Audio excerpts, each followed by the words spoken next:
Hello, and thank you for joining us today for the Year Ahead in Environment and Energy. I'm Megan Parker of the Environmental Change and Security Program here at the Woodrow Wilson Center.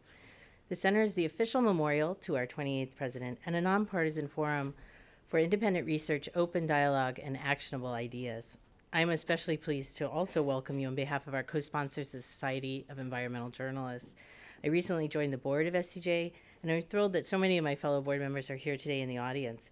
And many special thanks to board members Carolyn Wetzel and Jeff Burnside for helping organize and promote today's event, along with my team here at the Wilson Center. We'll begin today with a presentation by John Sullivan, the Director of Environmental News for Bloomberg BNA, on the highlights of BNA's annual environmental outlook. And following John, Margie Chris Hobson of Energy Wire will moderate a panel discussion on the top stories in the year ahead. During the Q&A, please wait for the microphone so the folks watching the webcast can hear you. And please state your name and affiliation. The webcast is live and a video will be available afterwards on wilsoncenter.org and scj.org. And if you are tweeting this event, the hashtag is SEJPredicts. John?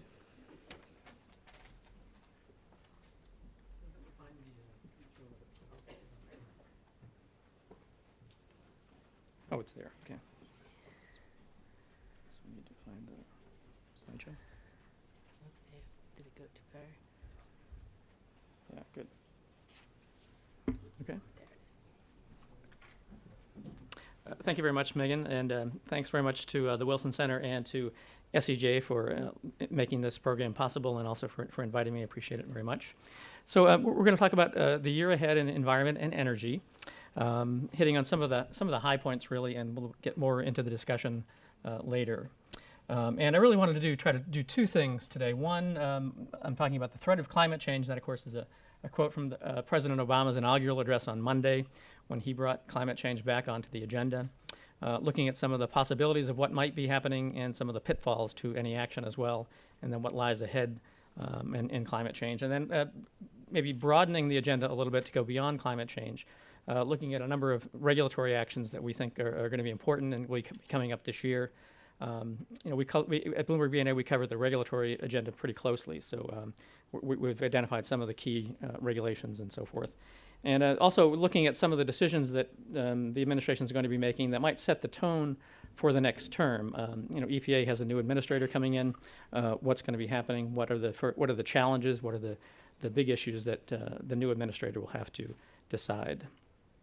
So let's look at the threat of climate change. Okay, so on Monday, President Obama gave a pretty good play for an inaugural address to the issue of climate change, particularly when you think that the issue fell off the table for about 2.5 years after the 2010 midterm elections. One of the said, he said, we'll respond to the threat of climate change, knowing that the failure to do so would betray our children and future generations. Now, just what that means remains to be seen, but if you contrast that, for example, to what he said in 2009, also in a State of the Union, or actually I think it was a joint session to Congress, when he actually specifically asked for legislation to Congress to give him legislation addressing climate change. This mention is much more vague than that, and he left open a lot of questions, and efforts to clarify that over the last few days have been not very fruitful. But there'll be opportunities for him. For the administration to act on that, either beyond, say, trying to do a legislative agenda or a regulatory agenda. There are some decisions coming up in which the president's going to have to make a decision on, making. Do we protect the environment from climate change, or do we, pay more attention to economic consequences of actions? For example, Keystone Pipeline will be one of them. The question is, there's a lot of economic interests that want the pipeline to happen. Environmental groups are very concerned that that's going to further exacerbate or further promote the use of fossil fuels, and which would not be a good thing. And also, that's a very high-profile issue, but something that's flying a little bit below the radar, but we've been following out in the Pacific Northwest. The coal industry is trying to export a lot of coal to China, and the administration will have to make a decision soon on the scope of the environmental assessment that it'll be doing. Whether to include greenhouse gas emissions as part of the usual environmental impact statement that needs to get looked at. The Environmental Protection Agency weighed in last year in this and said perhaps you should take a look at greenhouse gas emissions in China from the export of coal there. And the Army Corps of Engineers, which will have to be doing that impact statement, seems to be of a different mind, but although no decision has been made yet. But it's something we'll be looking at, certainly. Okay, so let's look at Congress first. As I said, in 2009, the president asked for legislation, and it never happened, didn't get through Congress. And this time around, his inaugural address was a little more vague. But even going back to the election last fall, climate change has been creeping back on the agenda. The president mentioned it, I think, in his acceptance speech that night. Senator Reid said it was a priority in the Senate. There's been a flurry of activity. The Senate has formed a climate caucus back in December, and this week, Senator Whitehouse and Representative Waxman formed a House-Senate task force on climate change, not necessarily to draft a bill, but really it seems more to lobby the president. They wrote a letter to the president yesterday when they announced the task force, and the thing that was striking when I looked at the letter is in several instances they implored Obama to exert leadership here. And not in so many words, but they said basically in Congress we're not going to be able to do anything. So if anything's going to happen, it has to happen from you. But really, I think this Congress, they're probably the best case scenario is probably legislation that might lay the groundwork for discussion and lay the groundwork for action, perhaps in 2014 and beyond, should the midterm elections next time around change the makeup in Congress. But I don't think anyone really expects any serious legislation to move anywhere, certainly this year or probably even in this Congress. I did want to talk just briefly about the carbon tax, which has been mentioned in the fall. It got a lot of buzz about a possible component of a fiscal cliff deal, but it never really got beyond the kind of the think tank circles, and not into any kind of policymakers' agenda. The president has said he's not going to initiate it unless Congress comes forward with it. There have been resolutions introduced in both the House and Senate against a carbon tax. Senator Sanders has introduced a bill, or he will introduce a bill, I should say, next month that would impose a carbon fee, not a tax. I'm not sure what the difference is, but he'll probably explain that. And then lastly, just as far as renewable energy and energy efficiency, some possibility of minor bills moving in this Congress, but probably no major initiatives along the lines of big funding. So let's look at the regulatory front. There not being a whole lot of action in Congress. And this really is where the president and the administration can make a difference, or can carry out, or put meat on what he said on Inauguration Day. EPA has already begun rulemaking on greenhouse gas standards. A regulation for new power plants is due by April. It's a strict standard that will make it virtually impossible for new coal-fired power plants to be built. But really kind of locking in just the status quo. Coal has not been the fuel of choice for the energy industry for years and years and years. The big question is what to do about existing plants. And under the Clean Air Act, once EPA regulates the new plants, they'll be obligated to do so for existing plants. Now, Lisa Jackson, last year when they put out the proposed regulation on new plants, really said they had no plans at that time to do existing plants. But they'll be forced to, no doubt, at some point by environmental groups suing if they don't take their own initiative. But they'll certainly probably have to say something at that point. And then later down the road, EPA is expected to attack refineries as well for greenhouse gas emissions. And if you have power plants and refineries, you've got a good chunk of the stationary sources of carbon pollution. Looking at vehicle fuel economy standards, that's really been a success for the administration over the last couple of years. Had a big role in, they have standards doubling the fuel economy standards for cars and light-duty trucks by 2025. And they've also done a first round of standards for heavier duty vehicles. And we spoke with Gina McCarthy, the EPA Assistant Administrator for Air, recently, and she indicated there may actually be another round of heavy duty standards coming perhaps as early as the end of this year, proposal anyway. But again, these standards would go into effect gradually over the next decade or so. It's uncertain how much more action there can be on that. Technology is an issue. the National Research Council actually has a panel looking at vehicle fuel efficiency technology now, and probably will have some findings and recommendations. Lastly, on the regulatory front, the Energy Department has a number of energy efficiency standards that they've been working on for a number of years. They're bottled up. They have been bottled up at the White House Office of Management and Budget under review, and the thinking is that perhaps now that the election is over, those may be able to see the light of day. Okay, so what lies ahead? A couple of things. Again, the inaugural address is a time for visionary statements. The policy will come later. We might see something in the State of the Union address, putting more meat on the policy bones. It was back in 2009, again, in the State of the Union, although I think it was, a joint session to Congress, not exactly a State of the Union, when the president asked for legislation on climate change. So we would hope to see something more specific and concrete then. And then following that is the budget proposal. The fiscal 2014 budget proposal will come out later in February. And it's numbers certainly, but it's also a policy statement too. In 2009, even though there was no climate bill, no climate law, the president actually put in his budget he assumed revenue from an emissions cap and trade program, which never came to be, but certainly signaled the intent to try to move that bill forward back in 2009. Okay, so let's get away from that. Let's look at the broader regulatory agenda now. And wanted to talk about several regulations that we're following closely that may fly a bit under the radar vis-a-vis or compared with climate change, certainly, but certainly important regulations for environmental protection and also as far as the impact on industry and society as well. Air pollution regulations are very visible, can be very expensive and onerous for industry, but they also offer a great deal of environmental protection. EPA will be working on new smog standards. That's the ozone air quality standard. We expect to see a proposed regulation by the end of this year.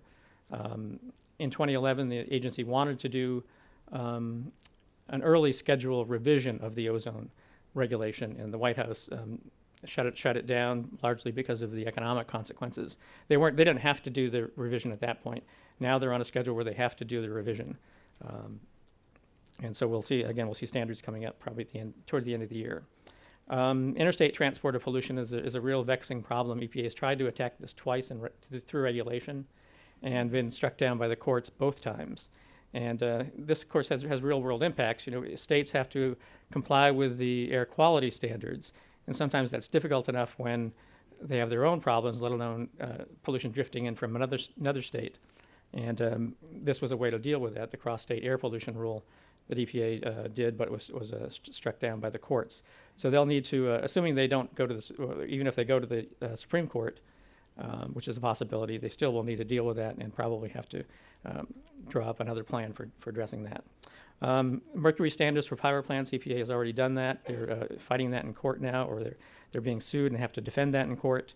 And we'll probably have a decision sometime this year to know whether those standards are upheld or not. But controlling mercury, power plants are a huge source of mercury pollution, and that's a very important standard. They'll also be doing new gasoline standards to try to lower the sulfur content in gasoline. Again, economic consequences. The petroleum industry says that's going to add 6 to 9 cents per gallon to the cost of gasoline. EPA says it's only about a penny, and but they want to do that. They want to get the sulfur out of gasoline. And a number of water pollution regulations, some affecting power plants. Effluent limits are the limitations on the pollutant discharges from power plants, things like mercury and selenium, which need to be controlled. We expect a proposed rule out soon. It's actually at the White House under review now. And then what does the Clean Water Act protect? This, of course, deals with the scope of protection. There was which lands or waters are protected as wetlands, which waters are protected in terms of people needing discharge permits to discharge in there. It's a question that's been murky for quite a while. The Supreme Court has had a couple of decisions on this and left a lot of uncertainty out there. EPA is trying, on one hand, to create some certainty, and they've had a proposed guidance, and they expect to finalize that guidance perhaps this year. And initially, the proposal would have expanded the amount of water, the amount of land protected, and we'll see how that plays out. And then power plant coal ash, again, it's a power plant rule. Of course, there was a big spill in 2008 from a TVA plant. A lot of coal ash went into a river near the TVA plant in Tennessee. And that prompted EPA to begin a rulemaking, which has become very controversial, to the point that, again, the proposed regulation went to the White House a couple of years ago. When it came back, EPA was proposing two options. One, it should be a hazardous waste, which would be, again, more costly for the industry, and one where it wouldn't not be under hazardous waste regulations, but be primarily by states the way it is, much the way it is now. That rule has languished for 2.5 years now, or more than 2 years. And we talked again to the EPA Assistant Administrator earlier this year and got no definitive word, but we could well see something on that this year. But that's going to be a very, very tough decision that EPA will have to make. And lastly, wanted to talk just about chemicals, which really does fly under the radar sometimes. But this is an area I think where EPA has, in the last 4 years, has taken a pretty aggressive approach compared with its predecessors. In 2009, 2010, the agency came up with wanted to come up with a chemicals of concern list. And this wouldn't be a direct regulation itself, but it would be kind of a watch list of chemicals that EPA says, well, these are problems, things that we're going to look at and probably have some kind of action down the road. The chemical industry was very concerned about that. Part of the problem is that it could be used, again, as a watch list. Groups could look at those chemicals and use that to promote alternative uses and get them out of commerce. BPA was one of the chemicals on the list, by bisphenol A, and it's gotten a lot of bad publicity, and a lot of manufacturers now have taken that out of their products, some of the plastics products, not by regulation, just by the court of public opinion, more or less. And these are some of the tools that EPA has been trying to use, significant new use rules affecting the new ways that existing chemicals are used, and that triggers more controls, reporting to EPA, that sort of thing. EPA is interested in getting more data on chemicals from the manufacturers and the users, both in health and safety data and also how they're used, and then making that information available to the public. They'll be doing a big release later this year on a new round of data that they've collected through something called the Chemical Data Reporting Rule, which came out 2 years ago, and they were able to get a lot more data than they have been in the past from manufacturers, and they'll be releasing that later this year. Again, transparency of what these chemicals are, what they do, how they're being used. But again, it's a situation where a lot of these regulations have been going to OMB and not coming back. The chemicals of concern proposed regulation has been there since May of 2010, I think. Okay, so some tough decisions ahead. What I'm trying to tie all this together here, but in going through this agenda, EPA will have a new administrator at some point this year, probably sooner rather than later. And I think we're going to learn a little bit about that person and the agenda, the tone that they want to set by some of the decisions that they're going to have to make on these issues, which I've just gone through. For example, on the greenhouse gas regulations for existing power plants. There are a number of ways EPA could go on that. They will have to do something at some point. But do they make a strong statement? Do they make a weak statement? Do they say, well, we're going to look at that maybe next year? When we talked to Gina McCarthy, the head of the Air Office, she indicated this is going to be a multi-year process anyway, getting at existing power plants. But there are some 1,200 or so coal-fired electricity generating units out there that are a big source of carbon pollution. So what are they going to decide there? I mentioned the ozone air quality standard. How strict is that going to be? That's going to make a big difference on the economic impact on states that are going to need to comply with that in terms of the amount of control they're going to have to put on industry. I said that the EPA agenda is largely driven by lawsuits and statutes. It operates within a fairly narrow framework because the Clean Air Act, the Clean Water Act requires the agency to do certain things. Although there is some discretion, within those statutory requirements that they can make choices, and they're often sued and have to respond to lawsuits, and they settle them and then go ahead with the regulatory agenda from that. But they do have policy choices within those constraints, and these are the questions or the decisions that we're going to be looking at. Again, the power plants, some of the air pollution regulations, coal ash is another one. Will it be a hazardous waste? Will it be a not hazardous waste? Will they make some other decisions on that? So I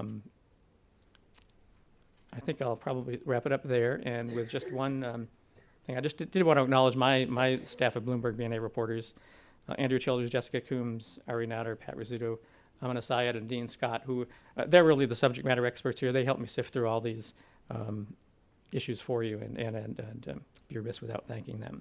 So I think I'll stop there. Thank you.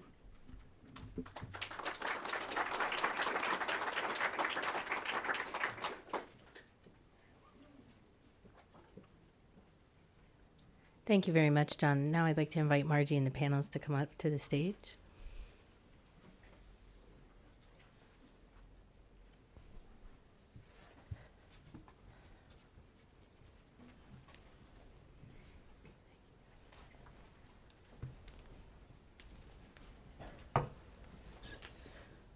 Sit now.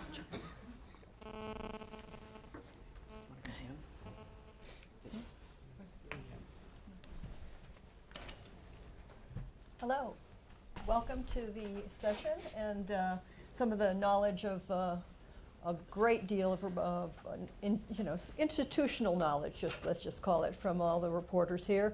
I think it's a fascinating time to be talking about these issues right now because you have a new presidential term, second term for Obama. You have a bunch of new people coming in at EPA, at Energy Department, at Interior to be the leaders there. Could change policy, could not. You also have a Congress that continues to be deadlocked. Where are they going to go with all of this? And then, of course, the fact that the states are starting to get increasingly active because there's not as much happening in Washington. So at this time, I'd like to introduce our people. We have Dina Capriella, National Environment and Energy Reporter at Associated Press, sitting next to me. We have Peter Baer, my colleague at Energy Wire, and he also works for Climate Wire, next to him. We have Peter Thompson, at environmental editor at PNR The World, the radio news show. Pardon me? PRI, I did it again. Public Radio International. Oh, Public Radio International, okay. And then we have Bud Ward, editor of the Yale Forum on Climate Change and the Media. So we'll start with Dina. Thanks for having me. I want to just thank SEJ for having this panel and the Woodrow Wilson Center. I'm Dina Capriello. I'm the National Energy Writer and Environment Writer for the AP. Full disclosure, I have been on maternity leave for the last 5 months, so if there was a rock to hide under in Washington, I was probably under it. But I've been very interested in actually observing the news from afar. I'm back in a couple of weeks. So I have covered EPA now going on 15 years. So I would say that my top interests are going forward for the next year or so are obviously who the key players are going to be. We have an administrator that needs to be filled. That position needs to be filled. We need an Interior Secretary. We need a new NOAA administrator and potentially a new Energy Secretary. That is a rookie team for what was a very bold statement out of the president on Monday. And I think that who is in those positions is going to be interesting in itself. But for me, looking forward, I think that one of the big questions I will be looking for and have is how big of a role the White House is going to be taking on these issues. Leading up to the election, EPA was very heavily controlled out of the White House. Nothing was coming out of EPA that did not go through the White House. So it's going to be very interesting to see if Heather Zeichel, who obviously is the new climate, who's now has been since Carol Browner left, what role Heather Zeichel is going to have, how aggressive they're going to be, and how much they're going to control the message and control the policy agenda in the next couple of years. Because I can tell you from experience, I have never seen it as controlled as it was prior to the election. That's somewhat election year politics because they wanted everything tightly controlled, especially the message on energy and environment.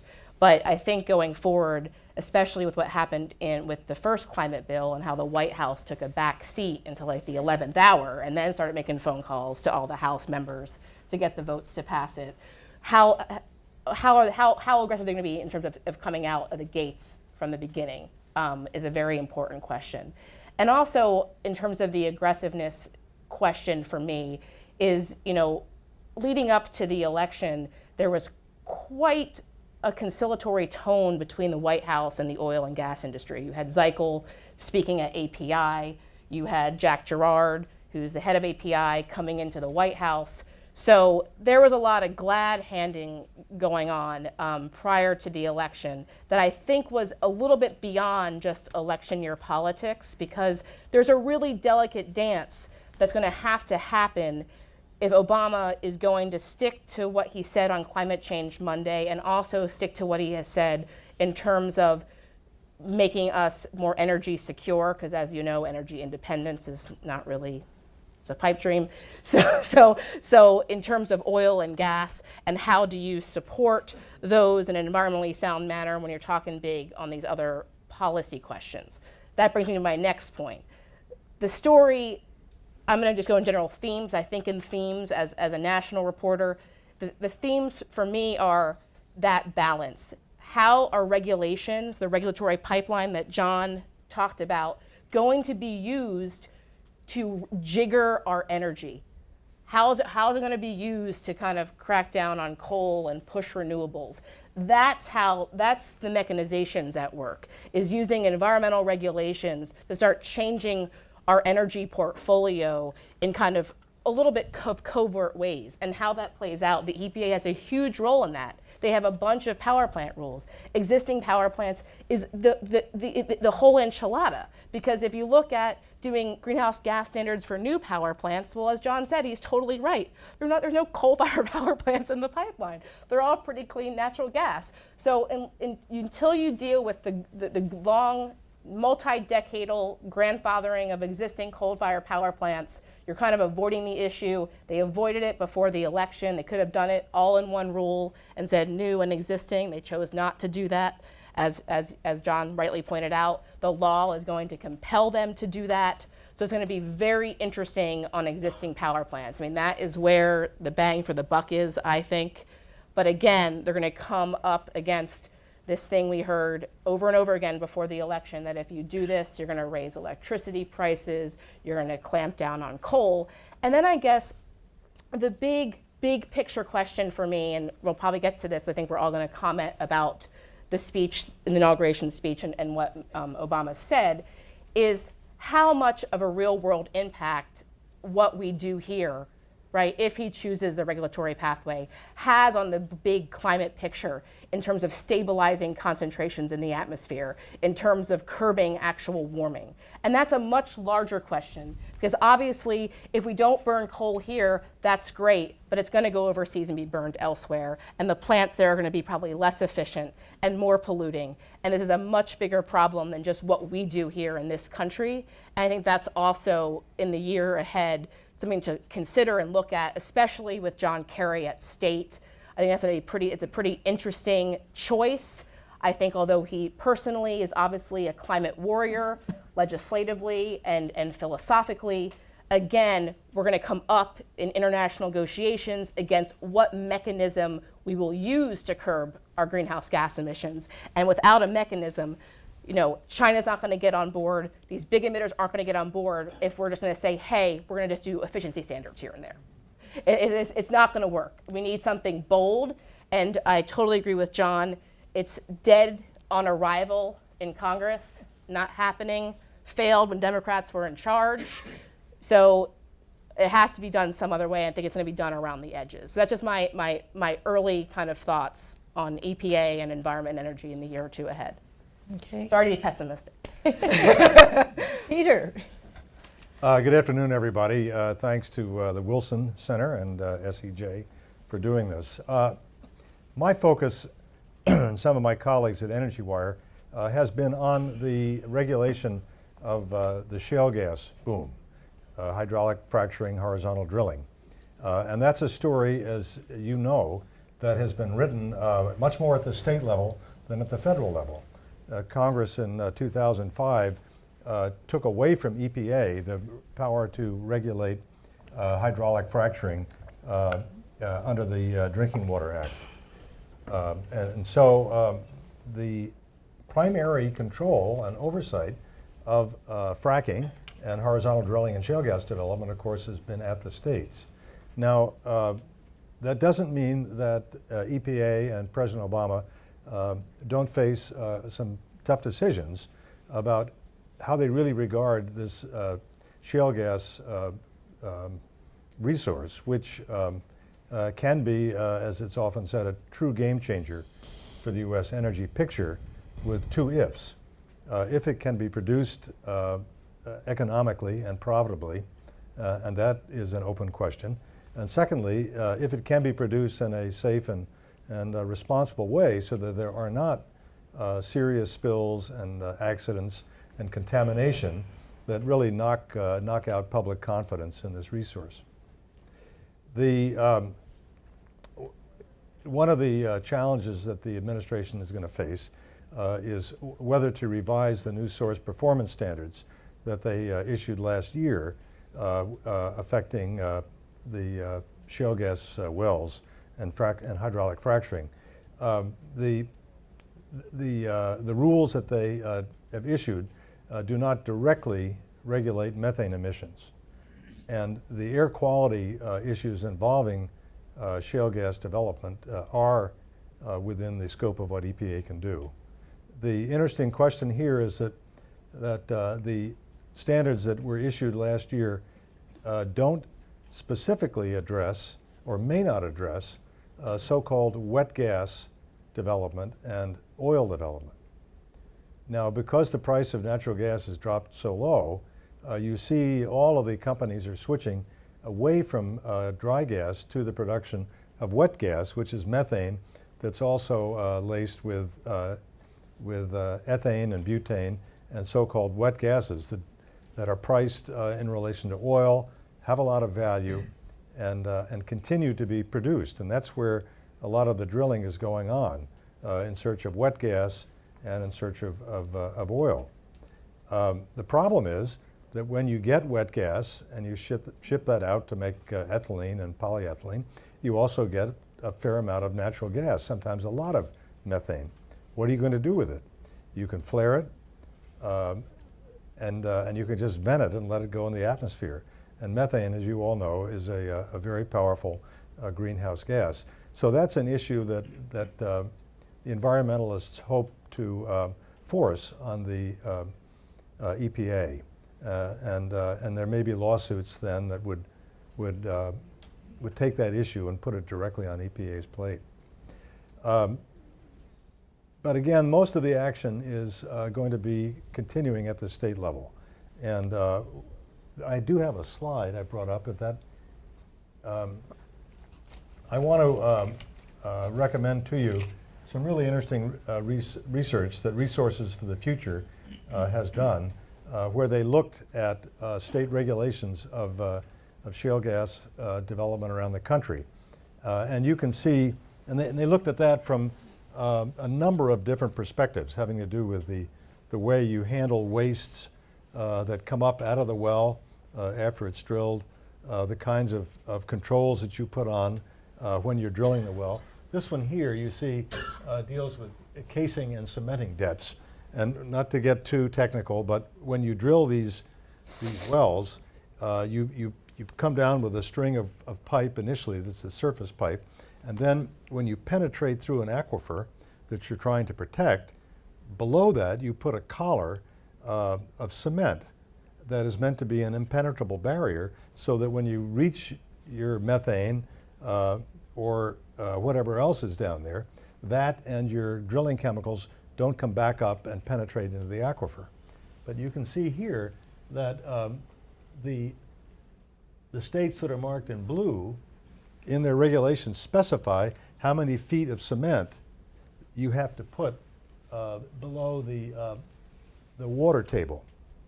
And you can see they're all over the lot, from 30 feet to 120 feet. Interestingly, you can see some states in light blue, and those are states that don't have a fixed number. What they do is they address that in the permit, which means that this is a case-by-case, a well-by-well regulation. Furthermore, even in states like Ohio, which in many respects has a regulatory program that's regarded as quite strong, in many cases, Ohio says, if you read down through the regulations, an inspector on the scene can change the regulation as the inspector sees fit to warrant whatever conditions they're finding. So the point is that there is a tremendous amount of variation in how these wells are designed. And often it's done on a permit by permit or even a well by well basis. And among the problems with that is collecting the data to understand how well or poorly this process is being done is really, really difficult. And that's an example of what I think is a major issue in understanding the safety issues involving this resource, and that is how difficult it is to get data.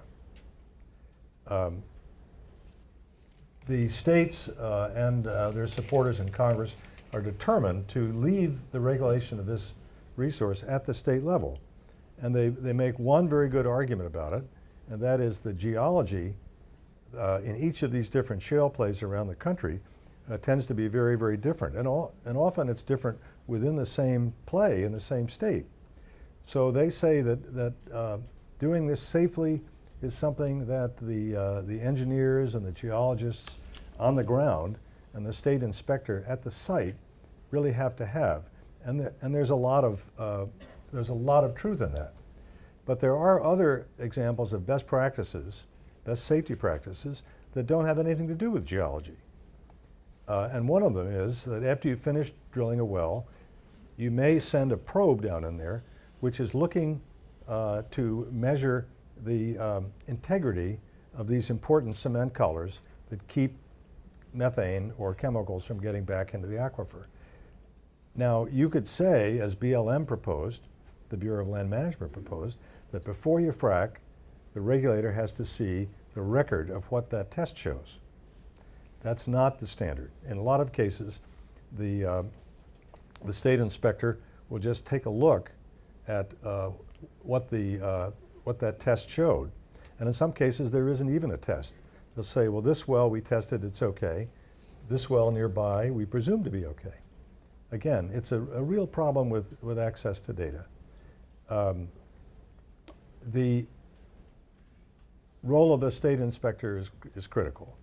And in Ohio, they started out a year and a half ago with 30. They're going to go up to 90.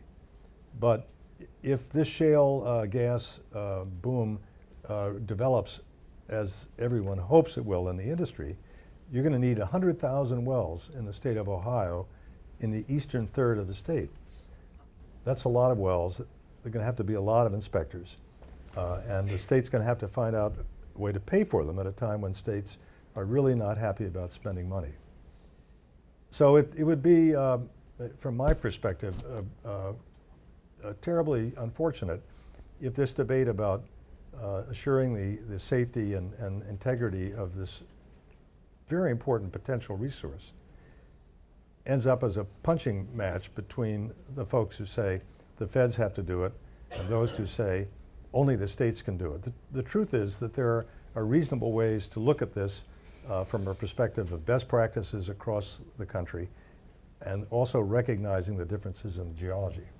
And I don't know whether we'll move in that kind of a rational direction or remain in kind of the punching bag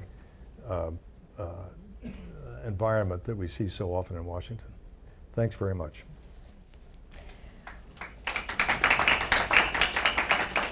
I'm going to jump in here and say a little bit about two other issues that are particularly on my plate right now that are also in the energy field, the Keystone XL pipeline and Arctic drilling. The Keystone pipeline, for those of you who have not been following it, the governor of Nebraska recently gave his blessings to the pipeline and the route that it's talking about going through his state. And that leaves it now up to the State Department to decide if the pipeline can be built. They are in the process right now of writing a supplemental environmental impact statement, and that could be out any day now. I mean, we're kind of watching to see when they're going to finally come out with that. The question is whether they will talk about the Keystone Pipeline's impact on climate change in that environmental impact statement, or whether they'll wait until the final decision coming out to talk about climate change. Everybody in the environmental community I know is kind of on tenterhooks about that kind of thing. Ultimately, the State Department has the yes or no on the pipeline. Although if another internal agency in the administration disagrees with them, then it's kicked up to the president. But we all just look to the president for leadership on what he plans to do on that. He's the one who's going to make the final decision internally. But the final decision will not be out until after March, so we have a little bit more time to wait on that. The second thing is Arctic drilling. I mean, last summer, Shell had technical problems and were not able to secure the permits that would have allowed them to drill for oil, to actually get down into the oil area in the Arctic. And so they drilled some top holes, but it was mostly Shell's technical problems that prevented, actually drilling for oil. The question is, what about this year? Well, they've started off this year with a real bang. They had one of their drill rigs that ran aground in the Gulf of Alaska. And the second one has some pollution violation problems that they're dealing with.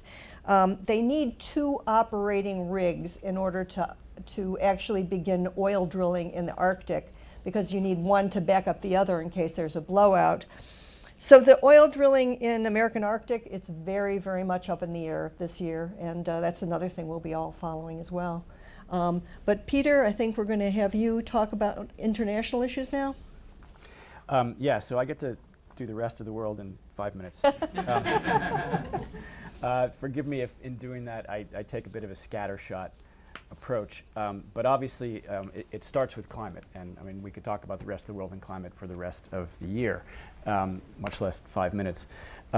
Obviously, in some respects, what happens in the rest of the world is still very much dictated by what happens here. So I could talk about domestic climate policy and the role of the president and its impact beyond our borders for a long time as well. We heard about the possible importance of the appointment of Senator Kerry, who has been one of the leading champions of climate, of dealing with climate in Congress, to position of Secretary of State. Of course, one of the very first things he's going to have to deal with is the Keystone Pipeline. That, of course, has international ramifications in that it starts in Canada, and it is part of Canada's huge push into energy resource development. They've been a big energy exporter for a long time, but they're really making a much, much bigger push recently, and they have really, in some ways, reoriented their entire federal budget and environmental policy and everything around resource extraction and energy in particular. There are big debates within Canada that are really important to watch. Aside from the Keystone Pipeline going out to the south, the folks in Alberta want to build a pipeline to the west through British Columbia, a lot of native territory, a lot of really pristine territory up there. It's called the Gateway Pipeline. There's big fights over that. New science on the possible environmental dangers of the tar sands themselves. So there'll be a lot of reverberations from Keystone and beyond, and just a lot going on in Canada around energy and environment. I think another one of Obama's appointments who's kind of flying under radar at the moment, but may be particularly important in global environmental and climate change development, is Jim Young Kim, who is the new head of the World Bank.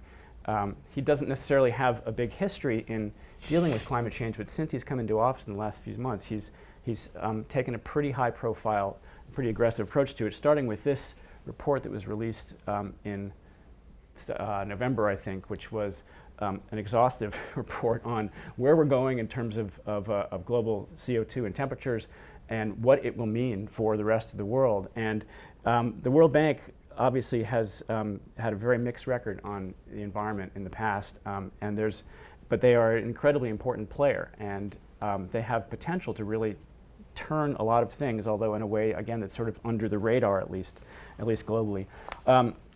Also, in terms of climate, just things that we're watching at the world, and I think that a lot of folks around the world are watching, are just, obviously impacts, changing weather, shifting seasons, coastal issues. Nothing brought that home more than Sandy this fall.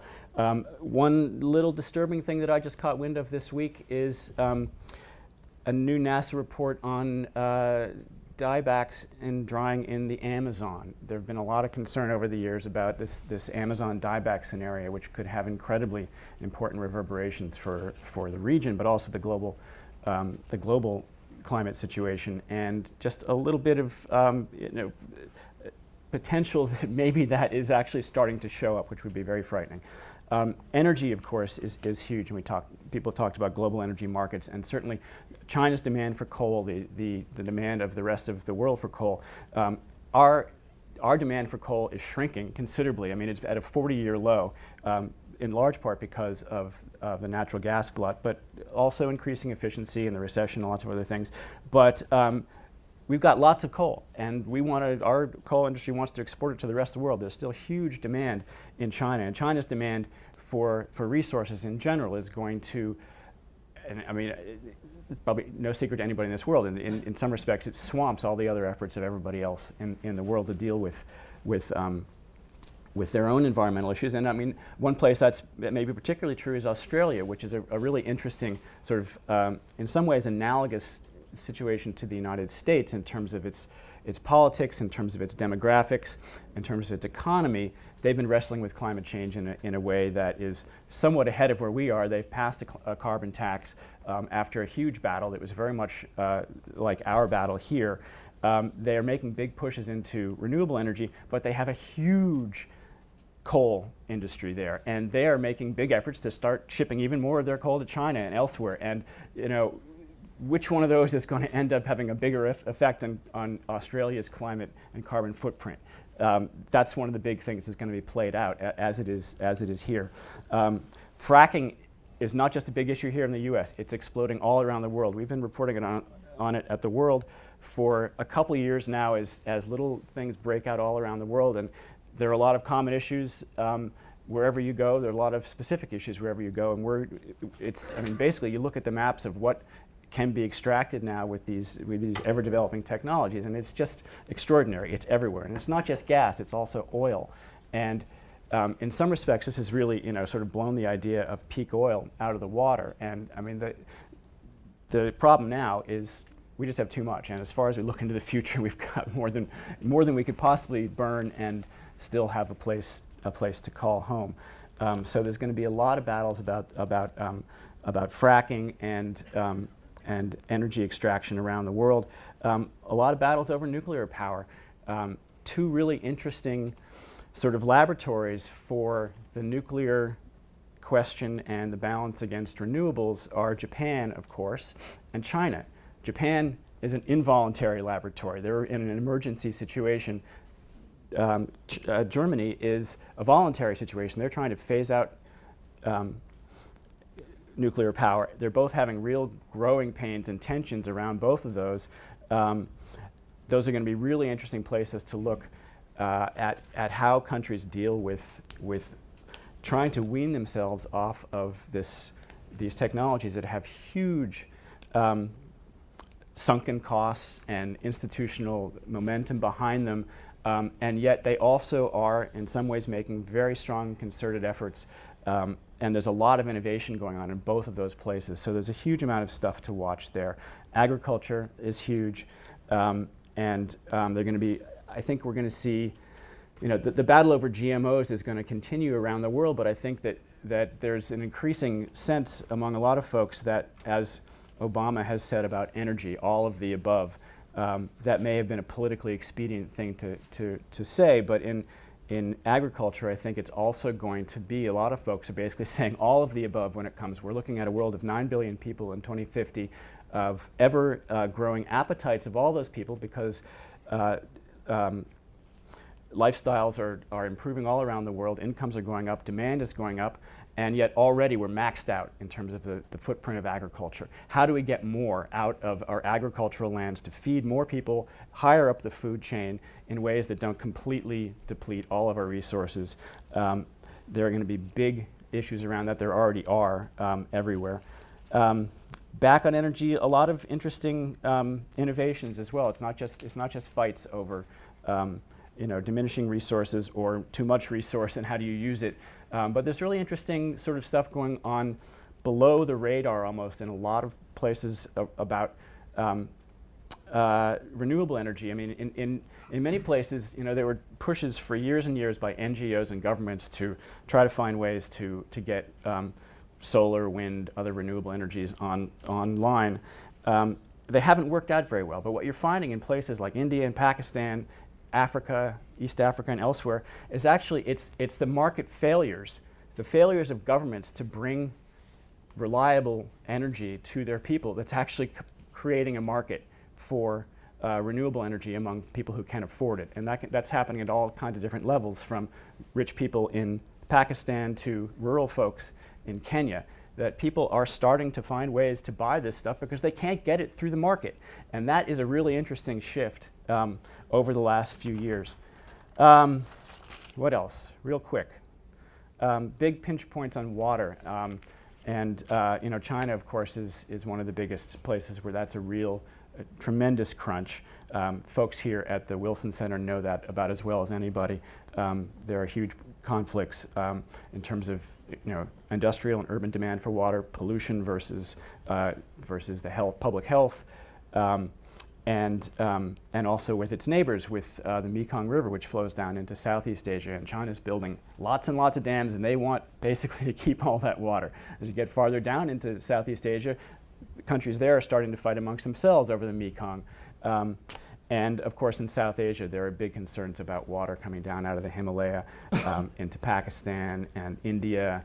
And what's going to happen is that starts to change and diminish as weather patterns shift. And then I think we're also going to start seeing some very interesting but subtle stuff in terms of species shift as the seasons shift, as other things happen to start messing up ecological relationships that we all take for granted, that we all don't even notice and think about and are only beginning to understand. But they're starting to get messed up at very fundamental levels, from everything from bees, which are probably being harmed by these pesticides, these neonicotide pesticides that are being used all over the world, to just relationships between emergences of plants and insects in the spring, as spring start getting out of whack, as we had here last year. We had it in Europe last year as well. So a lot of those are really subtle, and the climate and environmental angle on some of them are really hard to tease out. But they're all things that are going to be popping up all over the place and are well worth paying attention to. I don't know if that. Thank you, covered Peter. enough Thank you, ground. Peter. That's a lot to think about right now. So, Bud, looking ahead to the next 10 years, what do you see? First, I too want to join my colleagues here in thanking SEJ and the Wilson Center for hosting this meeting. Driving up from Tidewater, Virginia, I was thinking, how do I look forward 10 years and how do I react to some of the excellent comments that have been made? And I decided the best way to look forward 10 years was for me to look back initially. And oddly enough, it's about 40 years that I first started covering EPA, almost to the month. I first started covering EPA when Russell Train, I'm going to use some old names here, some of you have been around, when Russell Train was about to hand the baton to Bill Ruckelshaus. And that was about 40 years ago. And there's a reason I wanted to mention that. First of all, I have to tell you, it does remind me of my wife's uncle when he passed away at age 85. He told me that he went to his general practitioner as he was getting older and complained about the normal things, arthritic knees and aches and pains and so forth. He said, "What's wrong with me, doc?" And the physician looked at him, this is an Asian physician, looked at him and said, "You owed." So I sometimes get called in to give these long-range perspectives because I'm a veteran. Veteran is a euphemism for owed. There's a reason I mention that. When I started covering EPA environment, I used to tell my kids, who were kids back then, they'd ask what I do, and I told them, confess to you, I told them that I was the best environmental journalist in the country. Well, that was my own teasing myself. And the fact is that I wasn't the best. But to be the best, you didn't have to be all that good, because there weren't that many. So I'm looking back at the time, and again, old timers here, you'll remember Gladwin Hill at the New York Times. You remember Casey Buckrow at the Tribune. You'll remember Paul McLennan at the Buffalo News. You'll remember Hal Scarlett at what at the time was the Houston Post, RIP. You'll remember perhaps Tom Harris at the Sacramento Bee. So there were other great environmental reporters who were covering this issue long before I was, and frankly, they were much better than I was. The reason I wanted to mention it, though, is I've been shocked at listening to my colleagues in the journalism, environmental journalism community recently, over the past few years, actually. I hope there are EPA representatives in the room. I've been shocked to hear how closed this administration's environmental protection is and agency is, and some of the other agencies under this ostensibly open Obama administration. To be perfectly honest, when I first started hearing it from environmental journalists, I didn't believe it, because it wasn't the EPA I know. We didn't have cell phones, they didn't have cell phones, but I guarantee you that I had every home number for every assistant administrator or deputy assistant administrator or administrator. I guarantee you that 40 years ago, it was nothing to travel with the administrator or the deputy administrator or AAs when they went around town. We made a point of knowing every regional administrator. Probably the most important job, long-term job in the agency to get to know and find out what's really going on is not just Washington administration type people, but the deputy RAs were key.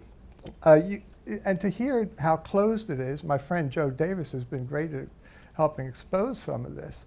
To hear how closed EPA, I just found shocking and extremely disappointing, and it's not the way it was, and it's not the way it should be. So going forward, I think that's one thing that the media should keep an eye on. I hope it changes. I'm not optimistic that it will. I wanted to also comment, some of you are aware that the old gray lady of the New York Times recently reorganized its structure for covering environment. And it did away with its pod, or its environment desk. SEJ and Beth Park in particular did a great job in helping the media understand that and commenting on it. The reason I mentioned that, it brought up a subsequent discussion about how many full-time environmental beat reporters there are at major metropolitan dailies or national newspapers. And there's a little bit of disagreement whether it's 8 or 5 or 12 or 15, so you hear a little bit. And I've struck that there are fewer now than there was when I was back then, 40 years ago, thinking I was the only one. There were more back then than maybe there are now. That number I think is real important. I want to bring it up for one other reason. By the way, I forgot to mention Rudy Boschwitz at the LA Times in the old-time reporters. I mean, how can the LA Times, with its Hollywood audience and Henry Waxman, not have an environmental beat reporter in Washington, D.C.? I don't know if he even still has a bureau here, but after Rudy and after Liz Sjogren, who went to NPR, they have, as far as I know, they still don't have an environmental beat reporter in the city. That would never have happened in the old days when the Times was among the great newspapers. I wanted to comment on a number. I mentioned those numbers, whether it's 5, 12, 15, whatever the number is. We know it's low. That's the point. What the exact number is doesn't matter. It's low. The issues are obviously no less complex. But there's another number I want to throw out to you. I now live in a very, very rural county, Lancaster County, Virginia, about 150 miles from here. I got to tell you, the view from Washington, the view of Washington from 150 miles away, I mean, I lived here for 30 years, and I thought I knew Washington was screwed up. But the view from there about how screwed up Washington really is kind of dumbfounding. And I think there's a real problem here, because there is absolutely no way, none, zero, nada, for residents of my county, Lancaster County, I'm sure this applies across the country, to know what their member, what their House member is doing in Washington. You, on K Street, you can buy $3,000 newsletters following obscure subcommittees and know much better what any of those members are doing than we can about our own member. There's a real information gap problem here. And as we go forward, I think that should be one thing the media should be watching as the media go through their own painful revolution and evolution. But I think that's a key thing. All I ever hear about my Congressman, Rob Whitman, is from his own propaganda, which he writes in a weekly column. Nobody in Lancaster County gets the Post. You know, you got to go down, you got to drive 6 miles to the 7-Eleven to get the Post, and then 6 miles back every morning. Some people get the Wall Street Journal because it comes that same day by mail, so they pick it up at their P.O. box. But people in our more rural areas, we don't subscribe to papers. You know, we might get the digital edition of the New York Times and stuff. But for me to know what my member is doing is virtually impossible. I only hear it from him. I only hear it from his adversary. I don't hear it from any independent source. And that's a real information gap problem that I think we need to look at. So I wanted to comment briefly on how we look into the future, how the media and how the public follow these kinds of issues that my fellow panelists have addressed. Let me zero in on a couple issues in particular.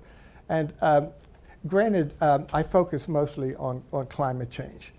So I tend to be a little bit oriented toward the challenges that extraordinary issue presents and will present. I'll try and go beyond that in this, looking forward quickly at the 10 years. Obviously, climate change and adaptation issues involving climate change are going to be with us for a long time. I think a real interesting barometer to watch will be this one. In the blogosphere, some of the most fascinating, penetrating, and I'm not bad-mouthing this discussion is important, it's critical, it's timely right now. But much of the really provocative work that's being done in climate change right now deals with terms like heuristics and cultural cognition. Now, those are important issues. They are really important issues, and we've got to be dealing with them now. But over this 10-year period, maybe we'll begin to get to the point where issues of heuristics and cultural cognition go a little bit to the backstage. And some of the issues of the challenges posed by climate change, both in adaptation and mitigation and what we do about it and economics and everything else, move ahead a little bit. I'm not saying that those discussions aren't important now. The social science issues are extremely important now, but I think it'll be interesting to watch the evolution, and hopefully we'll begin to move from them. Lots of discussion so far on EPA regs. I obviously won't go into that. Also, some appropriate discussion from a couple of the panelists about what it would mean to have John Kerry at Secretary of State. I can tell you this won't be the first time a new Secretary of State has come in and said, boy, environment's going to be #1 on our plate. I've heard that from other Secretary of States, and somehow things happen that knock it off the rung, down the ladder. The other thing to watch, though, and this name hasn't been mentioned, is incoming Secretary, presumably, Hagel at DOD. So I think watching what Hagel does in the absence of Admiral Titley, who was blowing the whistle on climate change and sea level rise, and for the Navy, now that he's moved on, watching what DOD does, and watching what DOD does with its funding under Hagel will be another thing to watch. We all remember Hagel as part of Hagel-Byrd, or the Byrd-Hagel Amendment. You know, so Hagel has some history with this issue, and he's been on different sides of the issue over time. But I think watching DOD and sea level rise in particular will be important. I was glad, I think Peter mentioned the World Bank. Critical, you know, people always say, wow, in Washington, reporters cover buildings, they don't cover beats. And I always regretted that, or that perception, because to some extent it could be true. You know, you covered EPA, but not the Hill. You covered the Hill, but not EPA, this kind of thing. So I think looking at some of these other buildings and some of the other hodgepodge of alphabet soup departments, whether it's HUD or NIST or World Bank or Department of Education, and these are all folks who could be doing and are doing in a number of ways things on climate change understanding and education, public understanding and so forth. So I think that's an important area to keep an eye on. I'd say a key area to watch over the next 10 years is going to be geoengineering. And geoengineering, both from the ethical standpoint, from the economic standpoint, the technology standpoint, and the public acceptance or rejection of geoengineering strategies to address climate change. The more we see going into serious research efforts on geoengineering, the more we see that research turning into practical areas of application, I think that will be something to watch over the next 10 and longer years, and it'll be a good indicator of how serious we are and others take the issue of climate change. So I would suggest that's another key one. Two other quick points. Keep an eye on all the non-climate change environmental issues. I mean, we still have problems with clean water. We still have problems with water resources. We still have problems with drinking water and clean air. And we've seen in some cases where if we do something in clean air, something constructive like control sulfates, you know, it has a backward impact on climate change. So keep an eye on those other issues. How are those water resources issues? Again, I think Peter touched on water resources. But how are those water resource challenges going to become worse in a warmer climate? Or not become worse, I think become worse. But basically, so don't lose sight of all the other environmental issues, wetlands and everything else, just because climate change is the 800-pound gorilla. Finally, Peter Dijkstra recently mentioned some neat environmental history. And I remember when I started covering the Clean Air Act, you virtually had to ask permission from David Hawkins, Dick Ayers, or David Doniger to breathe. You basically had to ask permission. They were the go-to, the enviros on clean air. The DC environmental community. I was covering it at a time, are you ready for this? I was covering it at a time when the supreme Washington-based environmental organization in terms of lobbying clout was unquestionably the National Audubon Society. Absolutely, had a terrific staff. Hope Babcock, I forget all the others who were there back then. Who was Bill, the head of it? Joe, you know. Bill, I forget. Anyway, but watching the, you know, if you're going to watch Inside the Beltway, keep an eye on what we used to be called the Big Ten, or, you know, it's not basketball, it was the big environmental groups. But keep an eye on the big environmental groups and see how they've changed and how they've ceded some authority and power and front page coverage, deservedly so, to grassroots groups around the country. So those are just a few things that I would be interested in looking at and seeing, and kind of keeping a finger on the pulse of this issue as we go forward next 10 years and beyond. Thanks. Thank you so much. Well, we were going to start with some questions, but before I turn to the audience, I wanted to put in a question of my own. Just to start out, we've gotten a lot to chew on here with all of the people and their perspectives on the issues coming up. But how important a signal was it that President Obama mentioned climate change in his inaugural address? I think a lot of people are pinning enormous amount of importance, and I'd like some opinions from the folks here who are following it. What do you think? Want me to go first on this? Sure, go ahead. Was it important? Yes. Why was it important? Because he hadn't mentioned the C word for a while. So it always, you know, has more significance when climate isn't uttered for so long, when he says it again and says it in such a public arena. I think, as some other panelists have pointed out, I think the most significant thing of what he said was when he mentioned the path forward on our energy future. The path is the essential question. What's the path? And that's what he's vague about. And I think that two things struck me when I was watching the speech at home with my 5-month-old and my nearly 3-year-old was in getting the reaction of my BlackBerry, and yes, I still am married to my BlackBerry. The environmental community was the one that was lighting up the BlackBerry, right? It says, oh my God, he mentioned climate. Wow, great, awesome. But the energy lobby, and I think Darren Samuelson is in the audience, will back me up, they really didn't say anything. There wasn't much being said. And I think that was a very strong indication of saying, like, it was kind of a, oh, whatever.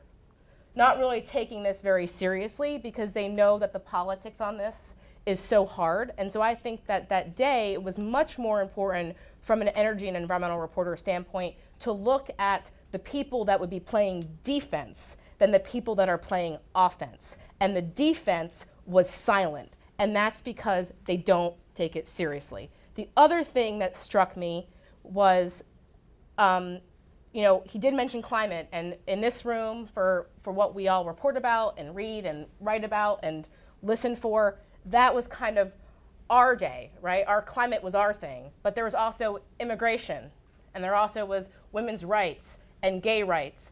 That is a lot of big ticket items. There's gun control. So as an environmental reporter, I was sitting there saying, oh, God, here we go again. Here it is. Political capital on healthcare, climate dump.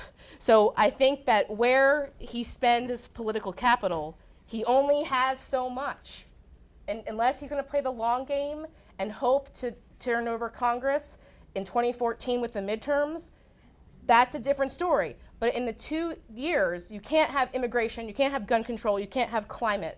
And he's going to have to pick his battles, and he can't pick all of them. And if you're a president, and yeah, he won, by a landslide in a lot of people's minds. It was a surprise for the Republicans for sure. But he is still doing a political calculus. And the political calculus, yes, on day one of his reelection was the 2014 midterms. And you're a president thinking of the 2014 midterm elections, you're going to be thinking about, is climate the issue that I want to stick to? And is that going to have a real big impact on the midterm elections and getting more seats on his side of the aisle? And the answer to that question is no. It actually had the opposite effect in the last midterm elections, where actually Democrats lost seats because of their vote for a climate bill and actually helped Republicans win the House. So if you are doing a political calculus, as some people think that Obama is, to have this takeover come 2014, gloves are off, I don't think climate, out of all those big ticket items, is your issue. It's not something that people go to the polls for. It's just not. I would love it, but as an AP reporter, when we always do the election coverage, it's like you ask people, we have all these polls heading up to the election, and I write about the polls on environment, and it's like environment and climate, and everybody knows this is like 20, right? So until that comes up, right, like gun control right now, he's taking it to the public, right? It's obviously a very big issue because of what happened in Newtown, Connecticut. Climate's never going to have that kind of issue. Climate's never going to have that kind of episode that really has that makes the political will and the populace kind of really get behind it. Even Hurricane Sandy. I'm from New Jersey, and my grandfather on my aunt's side passed away because of Hurricane Sandy. So that was a big issue. But pegging that to climate is a really hard logic for a lot of people, right? And also the science is not quite there. So. I hate to be kind of pessimistic, but those are my thoughts as he uttered those words, watching it on my flat screen at home. So, As Peter Thompson? Yeah, I think Dean is absolutely right that climate change is not a top-tier issue, and in many cases it's not a winning issue. I think that the administration is trying to grapple with that political reality, despite it being pushed to the front of the agenda with Sandy and a lot of other things last year. I think that the president has really been a cipher on climate for his entire time in the public spotlight. And he came in with a lot of strong language in 2008. Then, in many people's eyes, he really blew the cap and trade negotiations, and he was as responsible for that not happening as anybody. There was a terrific article deconstructing all of that in the New Yorker about a year ago. Now he's back with, apparently, I didn't count the words, but from what I read, it was the longest paragraph in his entire speech was on climate change and our responsibility to deal with that. But he, as Dina said, he does have his hands full. At the same time, he has, I think, accomplished some pretty important things. CAFE was huge. He had a lot of leverage in that with the auto companies, but basically he got a doubling of CAFE standards over the next 15 years or so, and that is going to make a huge difference. The new regulations on power plants through EPA are big. Clearly, there's going to be some benchmarks that we're going to have to look to on how and whether he implements the CO2 finding on CO2 as a pollutant, on Keystone, on lots of other things. My sense is that he is going to look for, it already is, but it's going to find ways to work around Congress, to work around the UN. I mean, clearly the UN process is completely deadlocked and increasingly irrelevant. It's often been very frustrating for environmentalists to watch Todd Stern, who can seem incredibly arrogant and dismissive of that, but I think that the strategy is that they need to, basically have sort of one strategy going into that and another strategy for what they really are trying to accomplish on the ground. What it'll all add up to, I think, is still anybody's guess. I mean, as a citizen who's concerned about climate change, I was encouraged by his inaugural address. I do think that there's room for progress without Congress, without the UN process, but I think that it's such a complex issue that affects so many parts of what we do that even if you put all of his efforts behind it right now, he'd only be able to make marginal progress. John wanted to make a comment. Yeah, just briefly. I think putting it in the speech, he did it for a reason. I mean, he didn't have to. I don't think people would have been disappointed or surprised if he hadn't. So it's there for a reason. But he does create these expectations that maybe are outsized expectations. So I agree with Dina that we may just be doing things around the margins. Although, with one caveat, I think looking at the EPA regulatory agenda, that could be a huge thing. And I think we talked a little bit about this power plant issue, which we'll hear more about later this year. That could be a big signal right there. So yeah, a grand legislative strategy or international negotiations, probably not anytime in the near future. But he does have some power authority that he can use and will to some extent. To what extent, we don't know. Margie, I'd agree with what everyone said about it, his including it, but I'd just make the point also that silence would have spoken even louder. Silence on that issue in that format would have spoken really loud about this issue and his interest in it. So I think it doesn't translate to action or anything else, and he's got miles to go before he sleeps. But I think silence on it really would have said a whole lot more than his 161 words might have said. I'm going to be interested to see if the president and the administration tries to say anything more about the possible linkages between extreme weather and climate factors, because I would say that at the critical moment of that campaign, Governor Christie's endorsement of President Obama and his kind of backhand dealing with Mitt Romney, I thought was pretty politically powerful. I was in Ohio at the end of the campaign. The president's supporters were discouraged by the poor performance in that first debate. And then along came Hurricane Sandy not long after that, and Governor Christie's throwing his arms around the president. My hunch, and it's only a hunch, is that the White House is thinking about that, and they're kind of giving themselves an opportunity to talk about climate and extreme weather. We'll see. This is fascinating. Well, I would like to take some questions from the audience. We have, I don't know, about a half hour, maybe a little bit less, and so there's folks on both sides. Please, when you ask your question, wait for the mic, and please identify yourself and the organization you're with. Hi, I'm Joe Davis. I work for SEJ, actually. The question is my own. First of all, thank God for predictable news. Otherwise, news organizations couldn't schedule it. But I'm wondering if, and you all did a great job of predicting, I'm wondering if any of you have any sense of where the surprises might be coming from in the next 2 or 4 years or 1 year. Some of the biggest stories we've had have come out of the blue as big disasters, whether it's the Gulf oil spill or the tsunami in Japan or you name it. And so this is totally speculative and unfounded, but where do you think the surprises might come from that will make major news? I would like to start with that, if that's okay. I wouldn't be at all surprised if you saw Obama taking more pro-oil and natural gas positions on some of the regulations. I mean, I've had a long debate with folks over the Keystone, and some folks I talk to say they think it's going to be approved, and some people think it's not.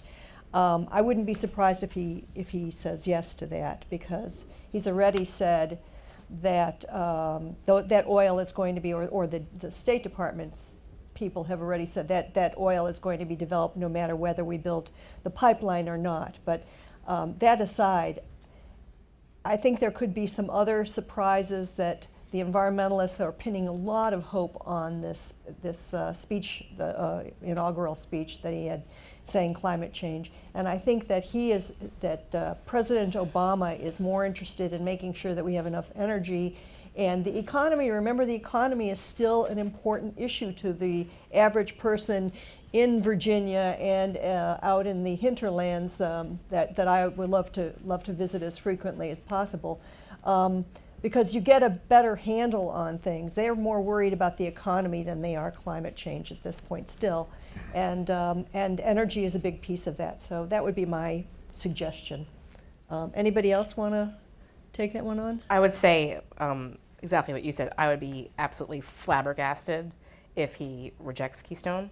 I think that he's going to do Keystone. I would be surprised in the negative there, okay, if he rejects Keystone. I would be surprised if drilling in the Arctic commences and there's not some kind of major blip. I may be pessimistic, but it's talk about a challenging drilling environment. I am very skeptical of Shell's claims that they have it all under wraps and it's all good. I do think that we can, I mean, unfortunately, you know, hindsight is 20/40, right? I mean, coal ash ponds were leaking all over the country, you know, before the big coal ash spill, and environmental reporters really weren't connecting the dots, myself included. I'll raise my hand. You know, little briefs all over the AP from far-flung bureaus that could have been easily strung together to kind of talk about the problem of coal ash until a coal ash spill happens. You know, it took a major blowout in the Gulf of Mexico to figure out that environmental impact statements were being freaking Xeroxed by oil companies with species that didn't even exist in the Gulf of Mexico. So, I mean, again, those kind of disasters are always going to kind of spawn, you know, a whole flurry of reporting in that one direction. I think one of the things that I think that for me, looking at my beat, which is not building based, I'm happy to say I can go from Congress to EPA to DOJ to the far-flung fields of North Dakota if I want. So I'm very blessed in that way in Washington, is I think to keep an eye on food. I think that these outbreaks with produce, I think the outbreaks tied to fish, the regulation of food in general, I think is going to come under more of a spotlight. I guess I'll add this to my predictions. I think that is a beat, a sub-beat of the environmental beat that is completely undercovered, along with what Bud said in terms of, you know, in terms of all the other stuff besides climate. But, you know, there's stuff percolating on that, and I think that's going to be the next thing is you know, and also these I mean, this is more health, but, and also climate though, climate tied to health, but the, you know, the norovirus, the stomach, the newest strain, these big strains of bugs that are getting people sick are another, I think, thing that I think could just totally say, redirect the whole press corps down a different path. These are conversations that can either cause us to head for the pillow or the scotch or the scotch bottle. But seriously, I think watching over a period of 10 years, the aging of nuclear power plants in the U.S. is something really important. And of course, that has a climate connection, because that's at least in operation, those are zero carbon sources. And they're old. If it turns out that the concrete containment structures aren't aging well, that's a big problem. And we don't have a lot of plans in place to deal with the possibility that in 15 years you've got to shut down a bunch of nukes. So that's a longer range question. Peter Thompson? Well, this is probably not going to be a satisfactory answer to you, Joe, because I don't think it's surprise. I think the surprise is only when and where, and that's extreme weather.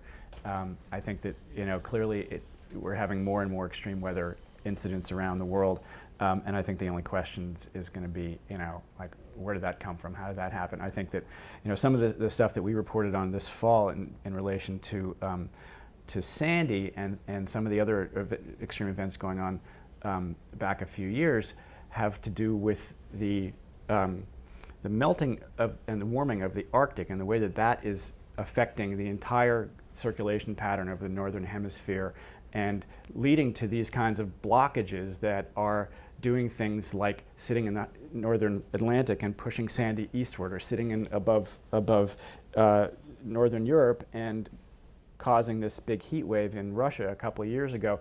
There's still a lot of controversy around that science, but it seems pretty clear that the weather systems up there are getting quite messed up, and that the jet stream is slowing down, and slower movement of weather means longer periods of whatever weather you have, whether it's rain or heat or whatever, or cold weather. And it's also, things are just getting out of whack in a lot of ways, and I think that the Arctic effect on that, obviously, it's tremendously complicated, and it plays in with El Nino and La Nina and all the different cycles around the world. But these are going to be happening more and more and more, and we're getting into this situation where there are a lot of feedback loops coming into play, particularly in the Arctic. So I think that the only surprises there are going to be what, where, and when. And just in that same vein, if you want to go back 2 years ago, look up the pictures of the flooding at the Fort Calhoun nuclear power plant in Nebraska, and you'll see a big power plant completely surrounded by water, and one in which just by chance the Nuclear Regulatory Commission checked to see how high the flood defenses at that plant were, and discovered that they were 5 feet too short, and the water came right up to that top level. And that was a consequence of several years of really heavy flooding from heavy snowfall, snowpack in the Missouri River Basin. So, I think there are going to be a lot of things to look at in that respect. John had a comment too. Yeah, I just wanted to jump in actually where Peter left off in terms of weather events, but not even just these single one-off events. But a lot of the country's under drought right now and has been for some time, and water is just such a huge issue.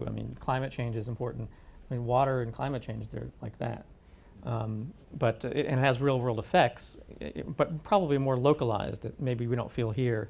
It's not felt everywhere, but it's in more and more local communities. For example, in the West, farmers and ranchers have always had rights to use water, usually as much as they want, as much as they could need.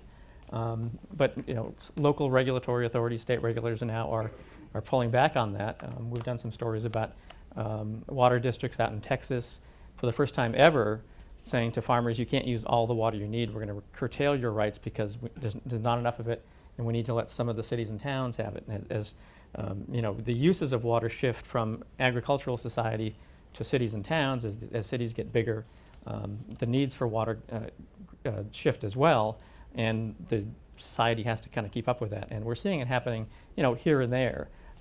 But if weather stays the way it is, that could become more widespread, certainly. And I think, sorry, just to follow up real quickly, the potential for those kinds of events to reverberate through such things as a global food supply is really quite stark, although it's also, it gets down to that level where there are so many influences you can't exactly tease out and say it's only climate. But, we've seen in the last few years in Russia with the heat wave and the drought, where they cut off all their exports, and that affected things in North Africa, and people say that may have reverberated into some of the unrest that led to the Arab Spring. In Pakistan and South Asia, where drought and flood have affected millions and millions of people and really contributed to the social tensions there in those parts of the world. And even here in the United States, where the drought in the South and the Southwest is contributing to tension between states. So I think that those kinds of things where climate really percolates down to the level of regional conflicts and food supply issues are things we're really going to have to be looking out for. Joe, just let me give you a quick surprise to perhaps look for. A major insurance company will say we can't afford to do business in this coastal area anymore through a combination of severe storms that have been mentioned, sea level rise, and whether it's subsidence or climate related. But maybe that would be one surprise to look for, and it may well happen. One surprise which I don't think will happen is this one, so don't count on this one. I don't think we'll be surprised. I think we will be surprised if we find out that Mark Morano and Jim Inhofe were right and Jim Hansen was wrong. So that's one surprise that I don't expect we'll see. Yeah, Maybe we we all should come love up it with if another if they question. were. Maybe the Onion will. Maybe the Onion will do that one. That's Maybe we hilarious. can get up with another question. This gentleman over here. Hi, I'm Roger Witherspoon with SEJ. I'm curious as to your assessment of how this administration going forward will use cost-benefit analysis when it comes to environmental regulations. You had mentioned power plant regs, and while most of the stories that I've seen have focused on the EPA's regulations dealing with clean air, the agency has been real reluctant to deal with water issues as they apply to power plants. And the ones that they came out with 2 years ago, after several court fights, was pretty wishy-washy at best, and in some areas actually retreated, which is peculiar since power plants use more surface water than agriculture does. And your nuke plants, which are not carbon-free, are at the top of that list. Under Bush, no regulations could come out without the approval of the Office of Management and Budget. The Obama administration has still subjected some regulations to cost-benefit analysis, but it's not clear to what extent those that OMB can actually veto or block any regulations. And I'm curious as to what your assessment of that will be going forward. As a former BNA person, I'm going to turn to the BNA expert because I remember writing an awful lot about cost-benefit analysis in my days there. John? Well, the question is, to what authority or influence can OMB exert? And I think probably the answer is quite a bit. We follow the regulatory process pretty closely. Rules go to OMB, and if they're controversial, they languish there for months and months and months, long beyond the typical 90-day review. And OMB typically holds meetings with any interested party that wants to come in and lobby, and usually it's the industry groups that have a lot more resources and they have more meetings, although OMB will meet with both sides as well. On the cost-benefit question, I'm trying to think quickly what the Clean Water Act says about cost-benefit regulations. Because I know in the Clean Air Act, in some situations they can't take necessarily cost into account, and I'm not quite sure how the Clean Water Act. Just a second, could you wait, because we're podcast or we're online, so we need to get your question. The Supreme Court case that was decided, that was brought in '03 and was decided in '09, said that cost-benefit analysis could be considered, though it was not mandatory. They'd been challenged by Entergy, nuclear operators, and a coalition of environmental groups who felt that the Clean Water Act did not allow the use of cost-benefit analysis. And the court said they could use it as one factor. But the extent to which the Obama administration, since that decision, has decided to use it, or how much authority they would have, or whether they could actually have veto power over regulations, has never been clarified. No OMB wouldn't discuss it. And so I wondered what you all thought. Well, Dina had something. I would say this. I would say look at what they've done so far, and I would point you to the decision on ground level ozone, which is a NAAQS, and which is not supposed to consider cost. And if you read that Cass-Sunstein letter that came out and read that very closely, they're skirting a very fine line, and I wouldn't be surprised if they are sued, because it basically talks about cost when they're setting a national ambient air quality standard, which is barred under the Clean Air Act. So cost plays very heavily in this administration. I totally agree with John. OMB, there are numerous rules on environmental issues languishing at OMB. You still have CAS to go through, which they're very sensitive to this right now. Regardless of the results of the election, and the fact that they had a mandate and got up and talked about climate and said 161 words. Again, the argument that has pervaded this administration from the get-go, from the Republicans and from the industry, about cost, about electricity, about gasoline prices, has had success. It's had success in votes. It's had success in seats. And if you are talking about the political calculus, not to be the downer, cost, they're thinking about it with, I think, every single regulation that comes down the pipe, which is why I think the existing power plants regulation is so huge. It's huge twofold. It's huge because of its impact on carbon emissions if they actually get those guys in line. And it's also huge in terms of what the repercussions are in terms of what it does to our electricity prices. We've got only about 5 more minutes. I wanted to see if there's any other question here in the audience before. Gentleman way in the back. A non-SEJ member. I have a quick question. Can you hear me? Yes. Okay, great. I was wondering, how do you think the administration's reaction to the oil spill, BP's oil spill in the Gulf, will affect Arctic exploration and drilling?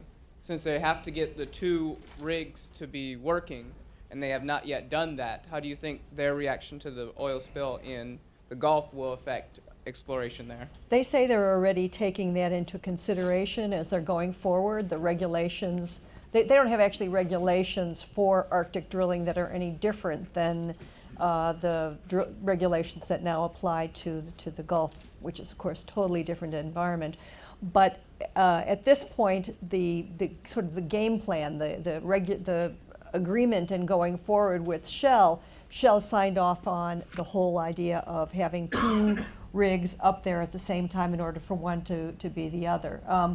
Now, how this affects overall drilling, you have to remember that Shell is not the only company that's talking about drilling in the American Arctic. You also have ConocoPhillips that's been talking about beginning some kind of just exploration drilling. That's what we're talking about here. We're not talking about them actually producing now, but just go up there and drill holes. They're talking about beginning that perhaps in 2014.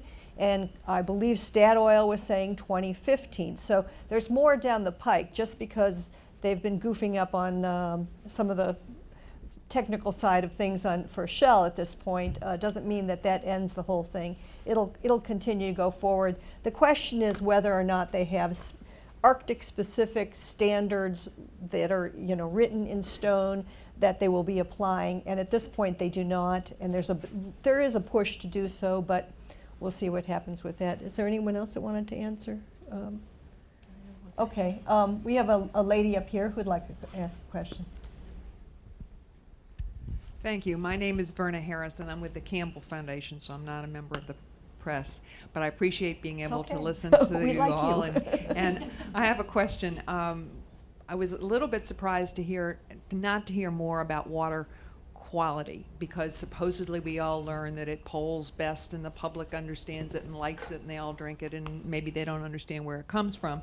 So my question is basically, do you think we have to have another river on fire before we'll be able to get the attention to be able to continue to put out information on water quality? Who would like to take that one on? Well, John, you Why start. don't you start? I'll start. I think you're saying that we didn't talk about water quality very much, and that's my shortcoming. But I think it's a big issue. I think and I think it is being addressed, and the regulatory agencies, they're pretty active on it. A lot of rulemaking is going on. I did mention the Clean Water Act guidance that EPA is working on. They're also working on a regulation dealing with that, which waters are going to be protected.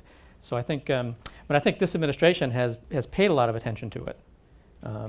But I think, again, there's been some interference or blockage from the White House. Things go there, they get stopped up. That we had an election last year, and I think we will see some of these actions, freed up now that the election is over. I think we will see that Clean Water Act guidance coming out, and then a regulation coming on after that. But I think it is something. They have paid a lot of attention to it. I would say that they have. Dina, And I would just 2 add, minutes. I would just add, I think that the really big story on water quality is actually a budgetary story, and the cuts to EPA are cutting on the revolving fund and the drinking water grants. And when you cut off the EPA spigot to states at a time when states are also strapped and state budgets are actually cutting water quality funding, the repercussions of that are less testing of beaches. So you don't know what happens during the water before beaches are opened or closed. Real world impacts, less money to replace infrastructure of sewage water treatment plants, less cops on the beat to look at point source pollution and non-point source pollution. And so I think that is an underreported story, because it's one of those environmental stories that's hard because it's what's not happening. You know, editors like action, not inaction. But it has real world implications, I think, across the country. Yeah. Well, I wanted to just stop at that because we have a video from SEJ that we're going to be running right after this. So please thank everyone here. I want to thank all the panel members. And thank you all for coming. It's been real interesting to hear what everyone has to say, and I look forward to following them in the future. Take care. Well, welcome back to the beach. Okay. So we're Are we ready? Yep, we're rolling. My name is Rona Cobell. I work for the Chesapeake Bay Journal in Baltimore, Maryland. I cover the environment. I'm Michael Hawthorne. I'm the environment reporter at the Chicago Tribune. Angela Posada Swafford. I am Colombian. I'm Rebecca Townsend. I'm the news editor at Nuvo in Indianapolis. Ashley Ahern. I'm the environment reporter at KUOW. Society benefits from the willingness of SEJ members to share their expertise with one another, because we need journalists who are able to report on environmental issues with clarity and accuracy. I'm Abram Lustgarten, and I'm an energy reporter for ProPublica, scientificamerican.com and salon.com and msnbc.com and a number of places. So cumulatively, there's significant readership. 3 million readers, so we're reaching a lot of people. A magazine called Muy Interesante, which means very interesting. That would be an interesting question to quantify. Certainly, tens of millions, hundreds of millions of people broadly are reaching information through the SEJ members. I think of SEJ as a well, a powerhouse. I think it's the most important journalism organization that exists anywhere. I was one of the co-founders and the founding president of the Society of Environmental Journalists. It really has a worldwide impact in terms of raising public awareness of some of the most critical issues of our time. And we need to make people aware. Water issues, climate change, the coast, industrialized sewage canal, air and water pollution. not just the problems, but also the solutions. I'm from New York City. What do I know about chickens? All right. We are serving the quality of environmental journalism around the country and around the world. And by supporting SEJ, you are ensuring that that coverage continues to happen. I think environmental issues are among the most important stories of our time. My job is important. Environmental crises are increasing and getting worse at the same time that coverage of these issues is declining because it's hard work to support, it's often very expensive work. Environmental issues in general are underreported. I definitely think being a part of SEJ and coming to the conferences has made me a better reporter. It has exposed me to issues that I wasn't thinking about. It's exposed me to the complexity and the intelligence of many of our colleagues' work and reporting. SEJ is just wonderful in bringing all these tools and people together. And then they have this great conference, which is kind of overwhelming, but it's unlike any other journalism conference I've ever been to. Yes, I am incredibly passionate about covering science and the environment, and I think that when I came to my first SEJ conference, I knew I'd come home. Well, somebody today mentioned SEJ being their tribe, and I kind of feel that way. I feel it's an incredible network, and I kind of feel like I'm learning something from SEJ's membership almost every day. And I get the chills just thinking about it. It's always, every year coming back to the conference, I feel like a migratory creature where they all show up suddenly in the Arctic together, and it's just awesome. SEJ is so cool. I love SEJ.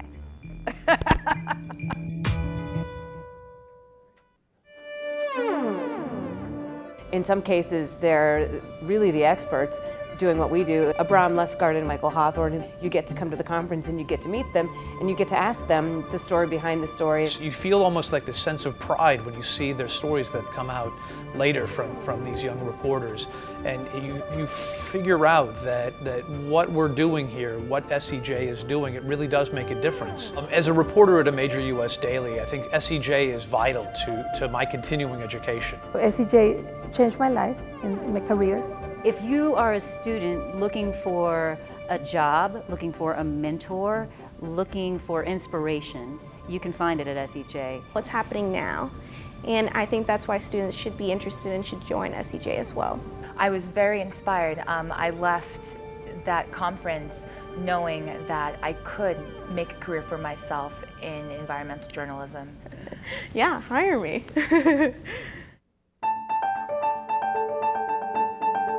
I'm Roger Witherspoon, and I'm a freelance writer. Time Magazine, CNN, the Gainesville Sun. It's an organization of journalists helping journalists do their job better. It's all connected, and you don't have that when you're on your own. You don't even have that in another newspaper unless you've got SEJ behind you and all those resources at your disposal. Donations to SEJ really can make the difference between making a career and wandering lost in the jungle for a rookie reporter. I think this is really important. It's a really important issue, and I think it's something that it's a really great bang for the buck for any kind of donor that would contribute to SEJ. I give to the Fund for Environmental Journalism every year because I believe in that work. It's just incredibly important work. Thank you for your contributions to SEJ. All right, that's going to be edited, right? I probably rambled.